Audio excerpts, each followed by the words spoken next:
Faction: The New Guard. The New Guard was formed following the aftermath of the Great Depression as a paramilitary wing of the Centre Party, derived from conservative and nationalist traditions of loyalty to the British Crown. By the end of the Great War, Australia was left divided and widely polarised along political lines. The government's campaign for the introduction of conscription through the 1916 plebiscite would leave a heavy reign of sectarian tensions between imperial loyalists and Australian regionalists. In 1917, the Australian general strike across the south would only create further tensions. Prime Minister Billy Hughes' nationalist government's suppression of the strikes would only create further resentment from the Australian trade unions against the right, whilst in turn, the Conservatives saw the strikes as proof of communist infiltration and union extremism. This notion would become widely popularised and theorised among the right during and after the strikes, and even more so following the communist takeover of Russia the same year. However, this sour notion would also be widely reflected from within the left.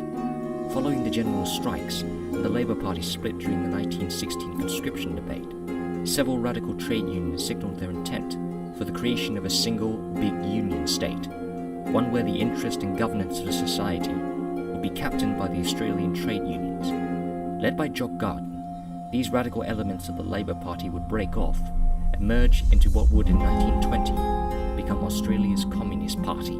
Unsurprisingly, this new radical union movement would heavily alarm both loyalists and conservatives, causing them to form their own paramilitary offshoot. In February of 1931, the New Guard was formed in Sydney, its aim being the unswearing loyalty to the British Crown, suppression of any disloyal or immoral elements within government, industry, or social circles.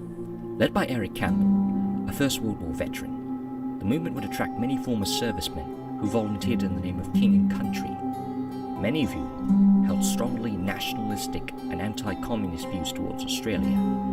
As a movement consisting of numerous former soldiers, the organisation would become notorious for its heavily quasi-military structure.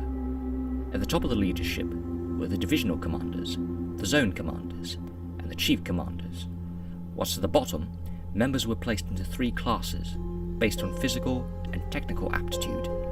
At its height, the New Guard would reach a membership of over 50,000, with the majority of its members operating in New South Wales, with its strongest concentration being in Sydney.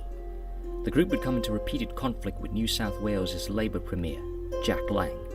As Premier, Lang's administration and radical policies at the time would lead the New Guard to view him as a socialist demagogue, a man whose radical measures were paving the way for communism. However, following the dismissal of Lang in May of 1932, the movement would see a rapid decline in membership and power. Although initially following an ideological stance of individual liberty, freedom of expression, and the fruits of one's labour, the group would see a rapid shift towards fascism between the two world wars. As such, the movement would shift heavily towards centralisation of authority, ultranationalism, and heavy militarism. This overrise caused many from within the group to view violent suppression as the only effective means of combating communism and regional interests alike. Ultimately, the New Guard's ideology was drawn between elements of classical liberalism, but also fascist economic corporatism.